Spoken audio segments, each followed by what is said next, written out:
Okay, everybody. So I think what we're up to now is continuing in the very important conversation we've been having, unprecedented times, but the power of tefillah. We're up to the 14th bracha, Binyan Yerushalayim, the rebuilding of Jerusalem. Now, this is really a topic, of course, that is very personal, that for some has even more deeper meaning than perhaps some of the other brachos, although we don't make a distinction between one bracha and another bracha, but given how sensitive and how necessary and how special Yerushalayim or HaKodesh is, so to be able to study this bracha, I'm not sure we'll be able to get through everything in this one session, going through each bracha per bracha as we've been doing, but let's just get started. We'll talk about it just as a way of even introducing some of the key themes of Binyan Yerushalayim, of the rebuilding of Yerushalayim, and even if it's a two-part process to understand what this tefillah really means in all of its parts, so then we'll spend that time.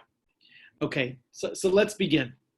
We know that the 14th bracha in our Shmoneh Esrei is V'li Yerushalayim Ircha B'rachamim Tashuv, and to Jerusalem, to your city, Ircha.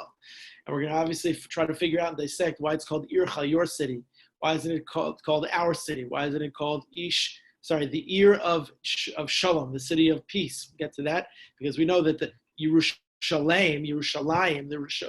part of the makeup and the framework of even the name Yerushalayim is Shalom, is a place that brought peace. Discuss what that means. Yerushalayim, Ircha, your city, Barachamim, may you return in compassion, with compassion, with Barachamim Toshuv. So not only are we identifying Yerushalayim as your city, we're also hoping that it should be a place that the Ribbon Shalom, that Hashem, may you return in compassion. May you be able to go back to Yerushalayim. So what does that mean? And not only that, V'sishkam b'socha kasher dibarta, and may you rest within it as you have spoken. So the connotation of that is almost as if to think that while we know that the Ribbon Shalom Hashem is everywhere and always, but there's some level of God's return that we are hoping is going to be even greater, that there's going to be a heightened sense of Hashras Hashchina. Like we know that during the time of the month of Elul, we say the tefillah of L'David Hashem Ori, during, of course, the Aser Simei Tshuva, the 10 days of repentance. We say, Dirshu Hashem v'imotzu, we seek out Hashem when His presence is even more tangibly close. And Chazal, the rabbis teach us, the Gemara tells us that there are, of course, we know times of the year that are more auspicious and more direct, as it relates to when we're able to feel God's presence even greater. So maybe what we're talking about is just dosages. We're not talking about, God forbid, that God's not there, although we'll get to a little bit of understanding the Beis HaMikdash Lamala, Beis HaMikdash Lamata. This is what we're going to understand. Chazal tells us the Medrash, based on a pasuk, a verse in Tehillim, it's Yerushalayim, that's chubra lo yachtav, that there's a connection between Yerushalayim Lamata, downstairs Yerushalayim, and Yerushalayim Lamala, which we'll get to that also. But we understand it's Ircha, it's Barachamim, that you should return to it, and you should go and rest in it as you have spoken. So we have to understand, where is it that Hashem spoke of it? And you should rebuild it soon in our days as an eternal structure. We're asking for something specific. Now, is it Yerushalayim, the city, that we're asking to be rebuilt? Or is it Binyan Olam? It should be a rebuilt structure, the structure of Yerushalayim. And it should be not only that, David and that the throne of David HaMelech should be then reinstituted, speedily reestablished within it. Baruch atah Hashem Yerushalayim. And this, of course, is how the tefillah ends, the builder of Jerusalem, which the Almighty, of course, is. I'll tell you personally, it's interesting that I don't know if anybody has ever gone on the, to Ir David. If you've been to Ir David before, anybody ever been to Ir David? So Ir David, right outside Shar Hashba. If you go to by the Dung Gate, you make a left right before the entrance of Siloam, which I don't recommend anybody going on a day trip to Siloam. But right at the beginning, it's called Ir David. Of course, there are a number of Jewish families that live in that area. It's a way of just settling it and proclaiming it as under Jewish rulership and sovereignty. But Ir David has a whole, beautiful excavations, and there's a walking in this tunnel and Chizkiyahu's caves, and there's a lot to do there. Of course, it's a major tourist site and attraction. You walk in water at very tight quarters. And you're able to see the history, and to be able to see it come alive, the water channels, and how during the time of the Beis HaMikdash, and when the Kohanim Gedolim were ministering during the times of the temple. So obviously how it all went, it's fascinating. What's happening today is it's actually immediately adjacent to where the Ir David is. So there's the extension of Ir David. I mean, it's not that there's another area that's a new Ir David. It's Ir David that's further being excavated. And what's amazing is that you're seeing like there's almost like there's a Yerushalayim that we know. There's like the urban, rebuilt, beautiful skyscrapers, bridges and buildings. And there's a huge amount of advancement, of course, in just the rebuilding of Yerushalayim, Jerusalem as we know it. But what's happening, like literally immediately adjacent to that, is the uncovering of Yerushalayim of old. You're seeing like the history and present, the past and the future are literally side by side. There's like the mountaintop that's being like dug, and on top of it there's the skyscraper, and underneath it is all the history of David HaMelech's reign, and before and even after, obviously, what their life was like, and to literally recover that and to see the cavities and the canals and the mikvah and the housing and the palace. You're literally uncovering that. You're touching history. You're not learning about history just in the abstract, but you're literally touching, living it and seeing it. So it's like to marvel, to see just what seems to be competing concepts juxtaposed immediately, physically and spiritually, obviously right next to each other. So that's part of, I guess, how we're going to begin. We talk about just being rebuilt, and we talk about like modern time. We think about modern Yerushalayim, modern Jerusalem as a thriving metropolis, with literally hundreds of thousands of people within. So it has a modern infrastructure, and it has all the amenities of contemporary culture. So then, of course, if that's true, which of course we know it is, so then why do we still pray for it to be rebuilt? It seems almost as if it is rebuilt. So what are we doing here? So how's this tefillah meant, which we're wanting it to be something that's heartfelt, that's genuine, that's sincere, that really we're praying for something, that it should be something. It's like, you have to be careful what you ask for, because you just might get it. You have to know what you're saying. You have to say what you mean. So therefore, if we're saying something, we have to know what it is that we're saying. So what are we saying? There is an infrastructure. There is a beautiful Yerushalayim. It's world now known that it's the, undisputed capital, the eternal capital of the Jewish people, the embassy, all of the things that identify that what we know to be the majesty, the grandeur, the beauty of it. So is it not already rebuilt? So if it's already rebuilt, obviously there's more rebuilding you can always do. But it seems, because of the fact that if you go to modern Yerushalayim, modern Jerusalem, a metropolis, about tons of people, infrastructure, amenities, contemporary culture, v'chule, then obviously it seems as if it's built. So what is it that we're davening for? So let's kind of like just understand a little bit of the basics. If we know that there's so much that's there, there's an institution there, that in our times there's something physical that's there, and obviously even spiritually. We go to Israel, we pray there, we feel spiritually different. We go to the Kotel, we go to institutions of learning, we have these religious experiences. Of course, the question is, why do we continue to plead for rebuilding of Jerusalem when it seems to be it's rebuilt? So I think this question, and obviously there's many, which we're going to do here this morning, is kind of delve into that. The question really, let's do it b'derech mashal. Derech mashal is, I'll share with you like an analogy that I once heard. The analogy that I once heard, recently we heard it again, is that imagine you have a patient whose heart is diseased, and that person receives an artificial heart. So the patient is up and around, and that patient appears to be healthy and functional, but inside he's filled with anxiety. Why? Because the artificial device, it could be rejected, it could malfunction, it could cause him trouble, mishap, whatever it is. So the transplant patient is extremely vulnerable to infection. It's distressing. He's distressingly susceptible to the unexpected. There's like lethal side effects. It could be that, and I'm certainly not the expert on this topic, I'm just telling you this mashal that I heard. Stein can speak much more about this, but as advanced as technology may be, the artificial thing is not the real thing. As much as it could be, and it is, it's life-saving, it's regenerating, but it's not the real thing. So similarly, what was told is actually when everything was happening around the establishment of the embassy in Yerushalayim, so there's a lot of this is going around. It's a famous mashal that similarly the heart of mankind is, in general, and the Jews in particular, what's the heart? There's a lot of different organs, a lot of different arteries, a lot of different sinews. But what's the heart? What's the lave? What's the lave of the Jewish people? The lave, of course, is the Beis HaMikdash. The lave was the Holy Temple. That was, please God, will be. Why? Because the Holy Temple, the Beis HaMikdash, so was obviously the place that the divine presence was. And from there, that emanated the Kedusha, the holiness. That was the heart. That was the neshama. That was the soul. That was the energy. That was the emotions that literally animated everything. It's like Chalil v'chas, the person to think about a person's body without a heart, it's just not functional. A person can't survive. So so we understand with the Beis Hamikdash, in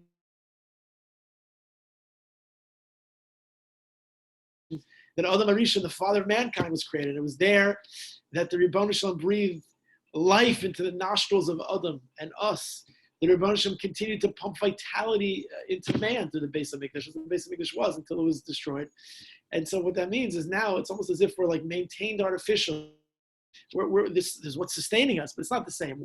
Ultimately, there's something that's weak, there's something that's fragile, there's something that's susceptible to certain spiritual and moral contamination and disease. We could easily be worn out. The whole system could collapse at any time.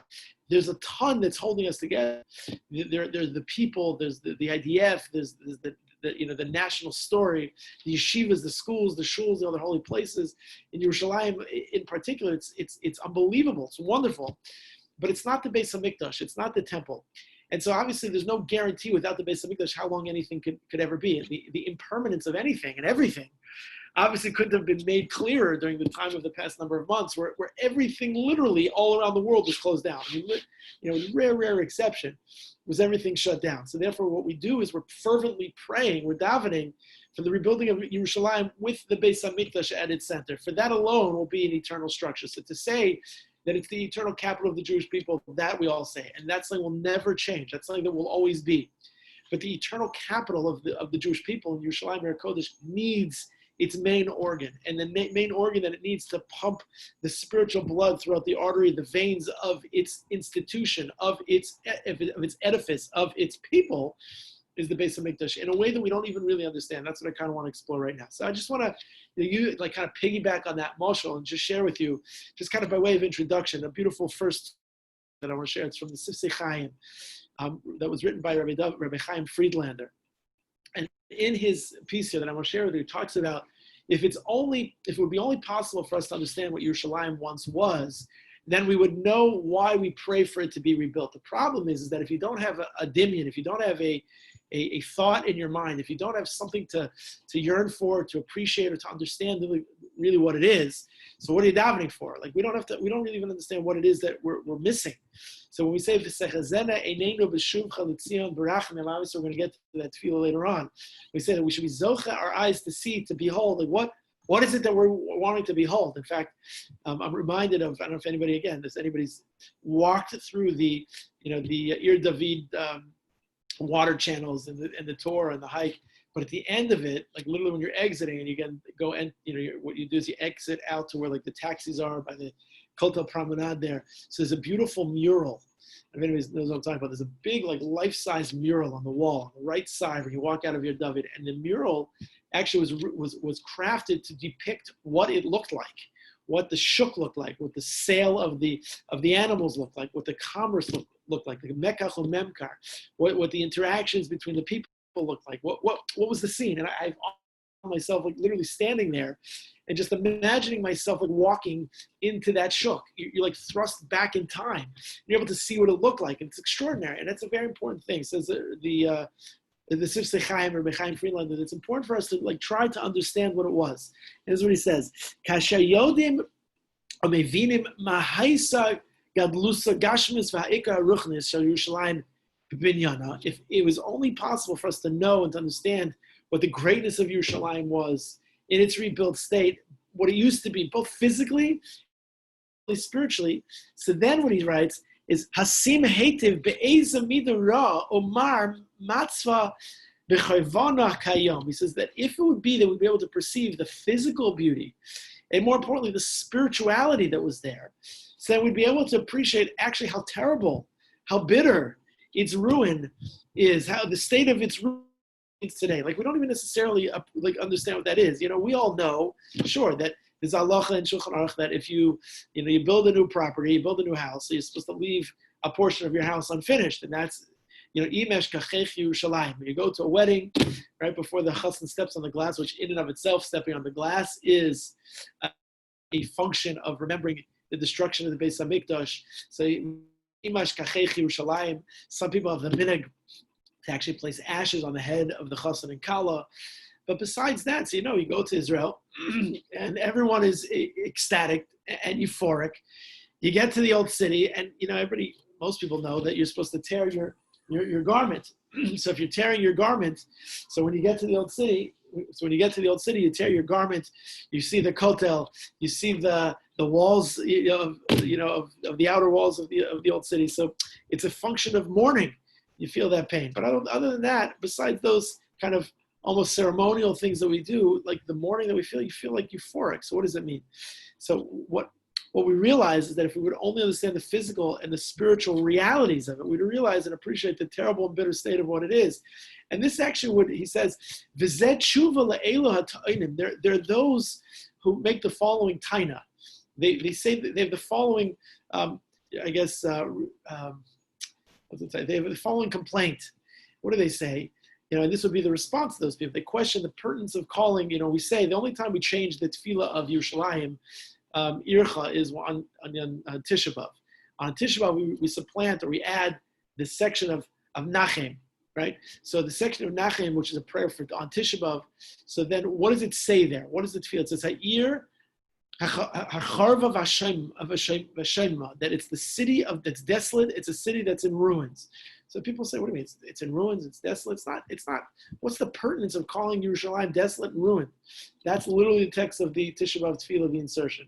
So today it's filled with beautiful buildings, many inhabitants. Again, Kemi shemargish kach einu mevin es mohusa shel Yerushalayim ha'amitis b'binyana.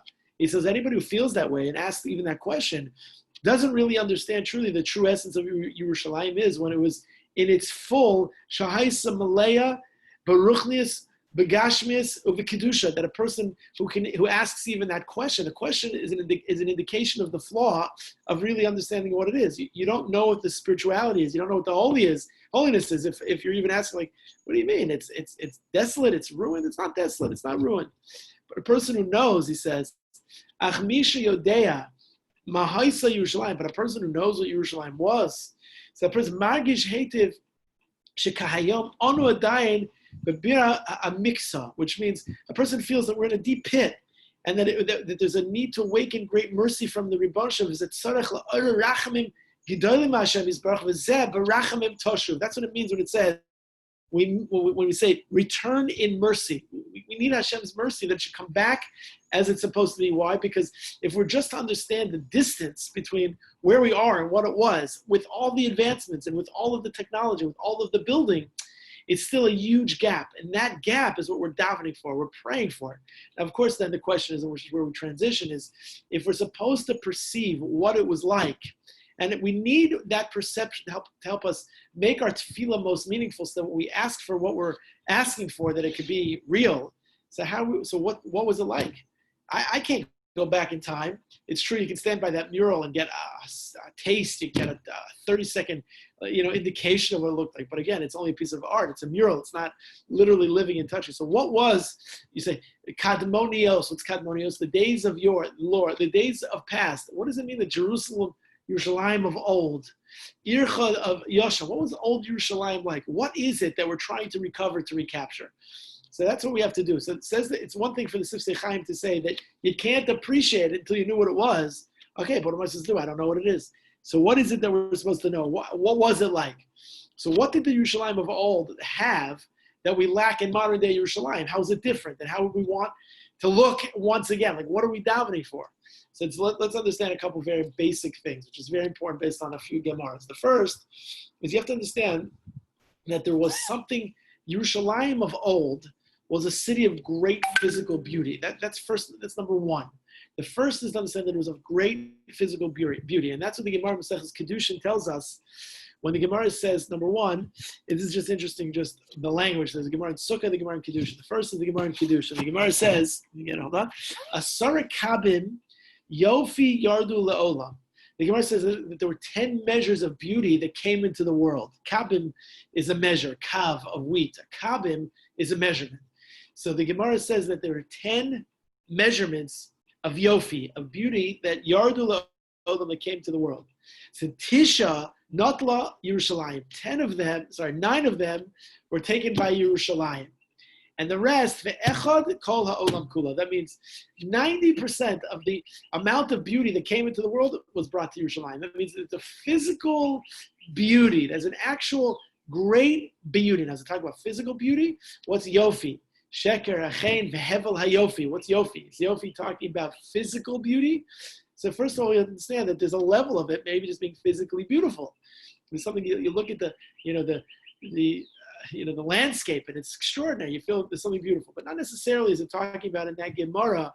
Yofi is talking about physical beauty. But first, let's just understand just the Mamori Chazal. So the Gemara says, number one, 9 out of 10 came to Yerushalayim. The 10th and final, it's what gave beauty to the rest of the world. That's interesting. You think about like all these beautiful locations, destinations, these extraordinary sights to behold. See, even though they're physically beautiful, even though there's something extraordinary about them, but they are nourished and functional by 1% of the 1 out of 10, right? 10% of what was given out to the world in Yofi. That's the first Gemara. The second Gemara is Gemara Maseches Sukkah, where the Gemara says also, Mishlo Ra'a Yerushalayim B'tifarta Lo Ra'a Krach Nechmad Me'olam. Now this is a very similar Gemara to what is the Gemara in Sukkah, so it's not unusual that it's being quoted similarly. The Gemara says that anybody who never saw Yerushalayim in its tiferes, what's tiferes? Tiferes means in its splendor, in its glory. We use it in describing in Parshas Tetzaveh, right? To describe the big day kahuna. The Kohen Gadol was tiferes gedula. He wore these garments of splendor and majesty. So similarly, anybody who did not say Gemara didn't see Yerushalayim b'tiferes, didn't see it b'tifarta, didn't see it with its glory, with its splendor, so that person never lo ra krach nechmad me'olam. That person never saw a delightful city in their life. That means you think you saw a beautiful city in Rome, you went to Venice, you went to whatever metropolis, whatever city that you could rattle off and say, that was a beautiful city. That was an exquisitely beautiful, exceptionally special, beautiful city. So the Gemara says, if you never saw Yerushalayim when it was Yerushalayim in its splendor, no matter what you think you saw, you didn't see it. You just didn't see it. That actually has very similar connotation. Anybody remember where that has similar connotation? So it's also in the Gemara Maseches Sukkah. The Gemara says, Mi shelo simchas beis hashoeva, l'ra simcha miyamav. Again, as the Rambam codifies this Gemara in Halacha as well. A person who never saw simchas beis hashoeva, what simchas beis hashoeva? Of the water libation that the great leader of the Jewish people of Klal Yisrael, they would dance in the courtyard in the Beis Hamikdash, and everybody would come around and watch. And it was like watching a simcha gedol. You've been to a Levidik Chatzar, you were at a beautiful Achnasas simcha that you thought was truly special. But a person who didn't see a simchas beis hashoeva didn't see simcha in their days, never saw simcha. So in a very similar language, that's what we're saying. A person who never saw Yerushalayim, even though you saw Yerushalayim, you've traveled how many times to Yerushalayim? You never saw Yerushalayim that way. So what that means is you never saw a delightful city ever in your life. And so despite that, it's a very interesting Gemara. So despite its physical beauty, so obviously the main virtues of Yerushalayim were spiritual in nature. So what we understand from that is that, yes, while the Gemara is describing spiritual, this is really talking about the physical glory, which is the sight of its greatest beauty of the world. There was this beauty of par excellence. But of course, we all know that while there is, yes, it's beautiful physical attributes, but so the main virtues of Yerushalayim were the spiritual ones. It was a city of awe-inspiring spirituality and wisdom of the divine. And that's very interesting I just want to share with you like this next transition Gemara, which also talks about why, yes, Yerushalayim is beautiful in every regard. We say it from an emotional sense.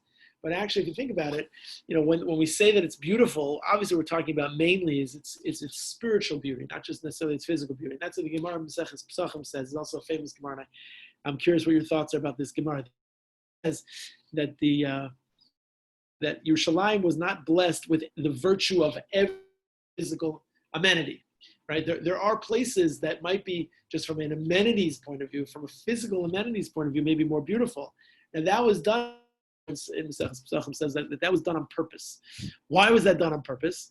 So I'll just tell you the bottom line, and we'll go through the Gemara quickly, is that the reason why that was done is because if every physical amenity was provided in Yerushalayim, so then the people who were visiting Yerushalayim, they'd be distracted from the main attraction in the city.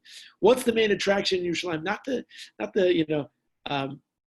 katzefet, not the ice cream stands, not the memorabilia, the trinkets, the things that are little mini Israel, that's obviously outside of Yerushalayim. But the things that are Yerushalayim, Jerusalem, take the tours, you walk around. No, that you don't want to be distracted. So it seems from the Gemara that a person should not be distracted, the guests when they come, from the main attraction. What's the main attraction? Imagine lahavda, you go to a movie theater, and from what I understand, they show the upcoming attractions before the main feature film. Imagine if the whole time you were in the movie theater, it was only describing what previews are ahead, movies that are up and coming, not the actual main feature. You have like a concert. You have the main performer, but the main performer doesn't come on until you have all the earlier parts of the show where you have the up and coming rising stars, the people that want to have, the opening act. They're going to have hopefully maybe a bright and promising future. But you didn't pay to see. You paid to see the star of the show, the main movie. You didn't pay for that. You paid to see the main show. So if that's true, so if everything else is nice, it's delightful, bonkers bagels, you want to get all the stuff that's fun to have.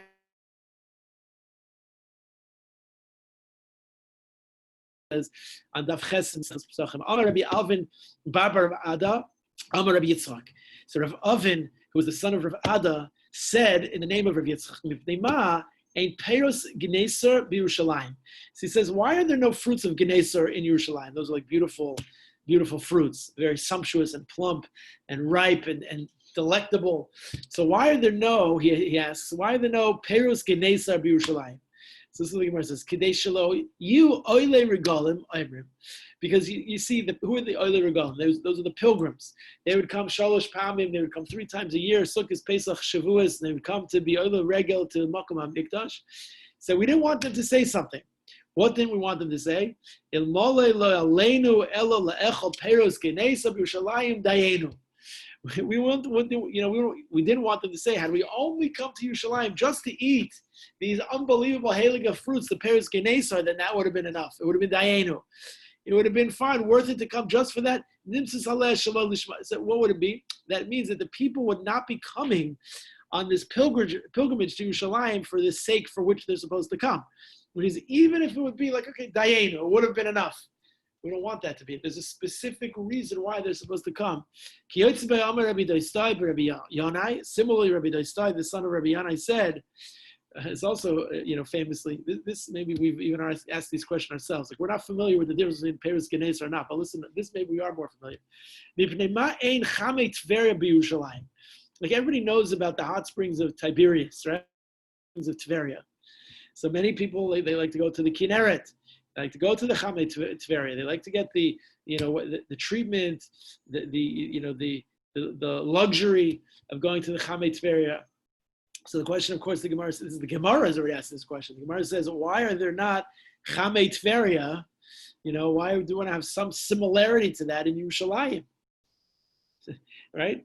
Let Yerushalayim be the one-stop shop. We'll have to drive 2 hours outside of Yerushalayim to go to the Kinneret and just go to one of the hotels and to enjoy the hot springs of Tveria. So the Gemara says similar. Today, why? Because we don't want those who are oile regalim to say, ilmole lo yaleinu ela lirchoitz bechamei Tveria dayenu. That would have been to, if we'd come to Yerushalayim and all we did is we bathed in the hot springs of Yerushalayim, if they be there, dayenu would have been enough. That means that the result would be that the people would not be coming for the sake for which they were supposed to come. That's not why they were supposed to come. They're supposed to come for the main attraction, Makom HaMikdash, bringing your karbonos. That is the heart thump, the mainstay. So it's interesting to think about, what the physical beauty was, as it was that there was 9 out of 10 were given to Yerushalayim. That nobody ever saw Yerushalayim, if you never saw Yerushalayim in its glory, you never saw anything beautiful. And finally, this Gemara that says, one of the reasons why it was almost on purpose limited, why in its physical beauty, despite the fact that it was extraordinary, it was beautiful. It means like what your eyes have perceived, what our eyes have seen and perceived, isn't even a manifestation of all that it's capable of being seen. And that's obviously part of our tefillah v'sechazena einenu. We want our eyes to be able to see barachamim, to see it rebuilt. But that means that Yerushalayim itself was on purpose left as a physically want area in just some capacity, because we want the people to focus on the main. We don't want people to focus on the secondary. I know somebody who not too long ago, before all this happened, obviously people were traveling regularly. Today no one's traveling with regularity. It's certainly not the way it was. Somebody told me they went to Yerushalayim. So I said, oh, did you go to house davening at the Kotel of the Western Wall? He said, nah, I didn't make it there. I said, what are you talking? I was in Chicago. I said, wait, I understand. You flew from Chicago, you actually flew through New York. I said, flew Chicago to New York, and you flew to Eretz Yisrael, you landed in Ben Gurion, you went from Tel Aviv, you drove to Yerushalayim, and you had meetings at a couple of the hotels. I said, what? And you didn't go to the Kotel HaMa'arav, you didn't go to the West Side? I said, nah, I missed it. He says, next time. I'm like, next time? Oh my goodness. It's like really like, it's like having a sandwich without any bread. It's only, you're not having anything inside the sandwich. I'm having peanut butter and jelly sandwich without any peanut butter and jelly.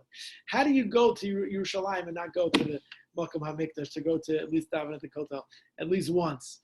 So obviously that's the main versus the secondary. So we know that not only was it that's the place that we want everybody to focus their spiritual attention, of course, but the Gemara also says that this is the spiritual heart pumping knowledge of Hashem in the Torah throughout the Jewish world. This was like the citadel of learning, the citadel of Limud Torah. In fact, the Gemara Bava Basra says, "It's kinu shiyu moshivin melamdei tinokos b'Yerushalayim." And actually, at one point in Jewish history, there was a gzeira, there was a haskana, there was a tikkun, that they were misakein, said that the melamdei tinokos, that the teacher of the children, the school teachers, should moshivin, they should settle b'Yerushalayim, in Yerushalayim. Now, what's the reason why they should settle in Yerushalayim? I mean, why should all the teachers, the malamdim, the rebbes, the moras, the shivas, why should they all settle moshivin in Yerushalayim? So the Gemara says from a pasuk in Yeshaya, which of course we all know. Now we only know this pasuk usually on Simchas Torah as like the main first song. What's the first song we sing on Simchas Torah? So it's from a pasuk in Yeshaya, Perak Gimel, Perak Beis, pasuk Gimel. The pasuk says, "Ki mitzion teitzei Torah, ki yeh mitzion teitzei Torah." Right, everybody knows that song. So what does that mean? Ki mitzion teitzei Torah. From Tzion, the Torah should go forth. So if the Torah should go forth from Tzion, so that means that the tinokos, the melamdei tinokos shel beis rabban, that the melamdim, the rebbes, the moras should settle, and it should be that's. Now, why should that be? Why would Now, obviously, we know that there are teachers and moras all over around the world bringing Kedushas Yerushalayim to classrooms around the world. But why, certainly in the time of the Gemara, was there such a tikkun, was there such a gezerah, there should be such a rule, there should be such a law, that that's where the teaching should come and emanate from? So there's a Tosfos on that Gemara, which I want to share with you. So the Tosfos explains,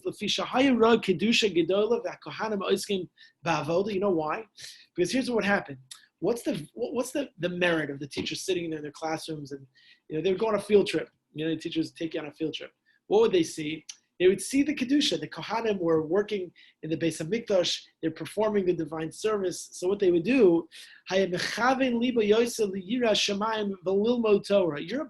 have yira shamayim, fear of God, your ability to learn Torah is highly, highly impacted for the benefit, for the favor, when you're able to see and experience the holiness that's taking place there, right? And so therefore, that's what would happen. Since the people would, since the rebbes, the moras, the malamdim, so what they would do is they would have that inspiration, that dose of heightened level of inspiration, even greater, higher density. So that's obviously, why would you want to have it any other place? You wouldn't be able to have it any other place. And that's like the idea that's also famously supported in the Medrash, which explains, the pasuk in Chumash, of Meiser Sheni. What's Meiser Sheni? Meiser Sheni was that which had to be brought to Yerushalayim, and either it was exchanged for money, or the amount of food had to be consumed while in Yerushalayim. So the Medrash says, when a person has to bring his Meiser Sheni to Yerushalayim, specifically it's been brought to Yerushalayim, the person has to wait in Yerushalayim until it's consumed. So what happens when you're waiting in Yerushalayim? It's one thing if you're traveling, you have a layover in Detroit. If you have a layover in Detroit, it's like no big deal. If you have a layover in Yerushalayim, it's like a big deal. A big deal. You could have one more night. I remember years ago, I was offered by El Al, it was right after Jen and I were married, we was offered by El Al that we should get bumped. We got free tickets, round trip tickets. They overbooked the flight. I don't remember exactly the circumstances now at the time. I do, though, know that they offered for us to get bumped and get 2 round trip tickets back to us. We're like, oh my gosh. that's a no-brainer. We'll do it. So I said, you sure? I remember the lady at the council said, you sure? It's such a tircha, it's such a burden, so difficult to go back to, where you're staying. We're staying in Yerushalayim at the time. So like, oh, so difficult. I'm sorry, I have to go back an hour and come back an hour. I said, one more night in Yerushalayim, one more opportunity on my trip to be in Yerushalayim. There's nothing I would take other than that. So obviously, that's what the Medrash says, that a person who would have to be forced, if you will, to bring their Ma'aser Sheni in Yerushalayim, to consume it there, to see the people there, to see the holy matters there, to see the Avod in the Beis HaMikdash, which unfortunately we don't see, but that's what they would do. They would see it, that person would also, they would direct their heart, they would have a great sense, Hayagam, that person would, have a greater sense of the fear of Hashem, a fear of heaven that a person's supposed to have, and the ability to engage in Limud HaTorah. And so that's what Tosfos really means here, is that the second tithing, which took place, was the Ma'aser Sheni on the produce. It had to be eaten in Yerushalayim. It had to be redeemed for money, or to be used for the purchase of food to be eaten there. So this is just one of a number of mitzvahs that tie the Jewish people to Yerushalayim. Obviously, being Oil the Regel was another, come from all other places. And this is what the tie to Yerushalayim was. So it was like the headquarters of Limud HaTorah. And that's what the Sefer HaChinuch writes, that a person in the book of mitzvos, in mitzvah 360, he says that Oyelech sham bal hamamon atzmo lilmud Torah, Oyishlach l'sham echad mibanav shilmad sham. So you know what he says? This is the Sefer HaChinuch writes, that either the owner of the produce or the owner of the money, that he would go to Yerushalayim and consume it, or he'd take the money and he would spend in Yerushalayim. So either that person would go themselves, either it would be a Yelech Sham Bal Hamamon Atzmo, either he would go himself, or you know what happened? If, let's just say, he couldn't go, he had a busy schedule, he had appointments, he had obligations. So you know what he'd do? Yishlach l'sham echad mibanav.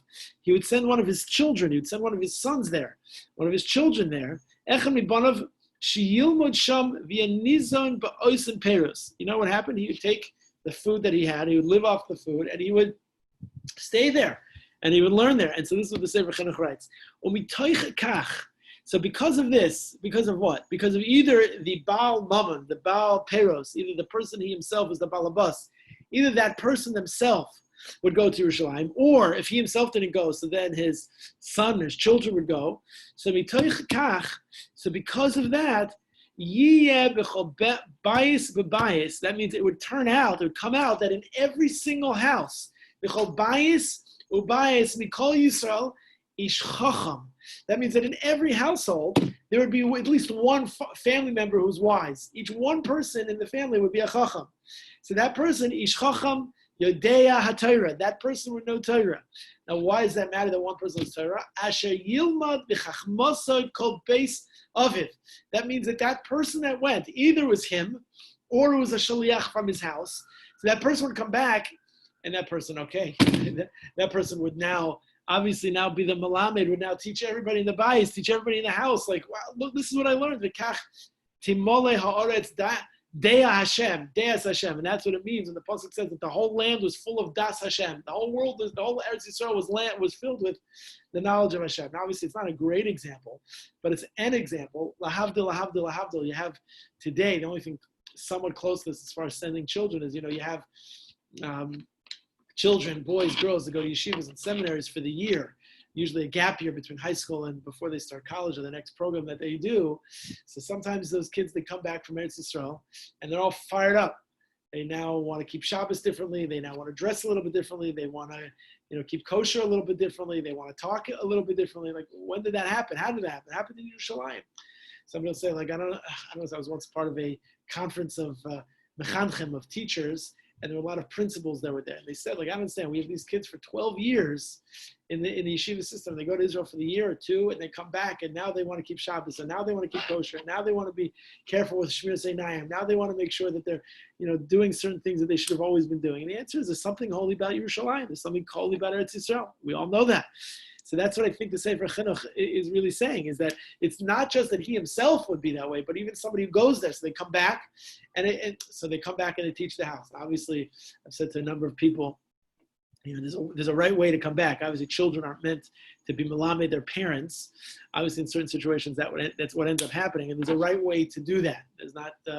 It's never recommended that a person does that, in a way that vilifies or segregates or demonstratizes, God forbid. The obligation of kavidus avicha is paramount first and foremost. But nonetheless, suffice it to say, there's an amount of limud, there's an amount of inspiration, there's an amount of Torah that happens. I mean, I know kama houses. How many homes do I know that because the children, change their lifestyle, act now, in different ways, so that acting in that different way has now actually inspired the whole house. What's happened is really that they're learning. That means that every house and all of Mikol Eretz Yisrael, right? So ish chacham yodei Torah, that was going to be some person that's going to know Torah, and that Torah that person's going to know, yilamed b'chachmas kol beis avim, that person's going to now come.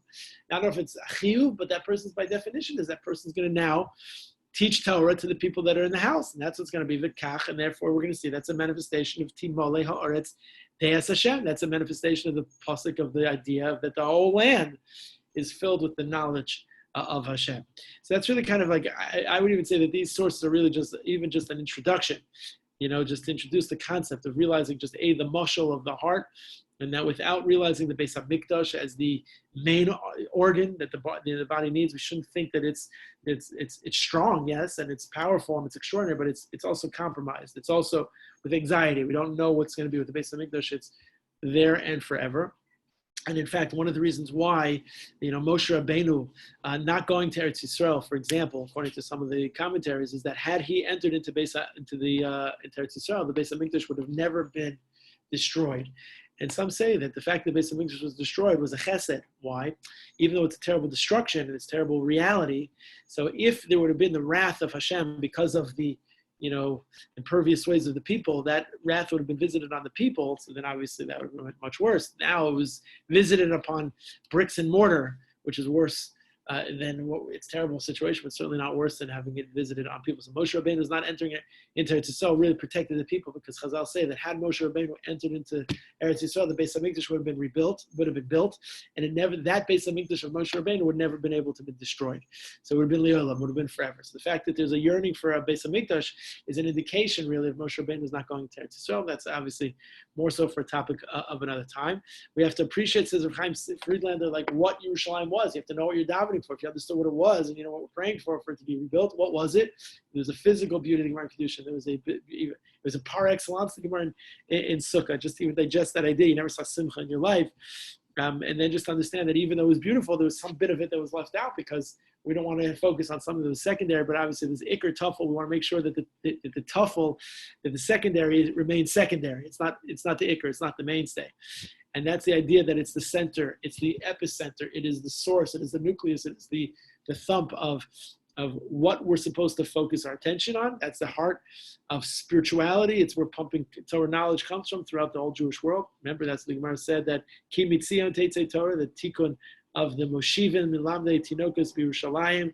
And literally what that means is that because they would see the Kohanim Gedolim, and they'd see the Kohanim working, they would see the things happening in Yerushalayim, it would be something extraordinary. And that's what the Sifra says, the Medrash says that's why Meister Sheni was something that was, very impactful, because they would stay there. They'd have to. That's how it's brought. That's how the progress and the program happens. You have to stay and consume what it is that you're bringing to Yerushalayim. That staying there is going to have an osmosis, an osmotic reaction to it, which is you're going to be affected by it. And that's what the Sefer Chinuch writes, that he or even somebody else is going to be able to come, themselves be inspired, and then be able to return back to their homes and inspire those in their house to have Yiras Shamayim and an understanding of Torah. So I would stop this section here for today because it's already almost 10 to 12.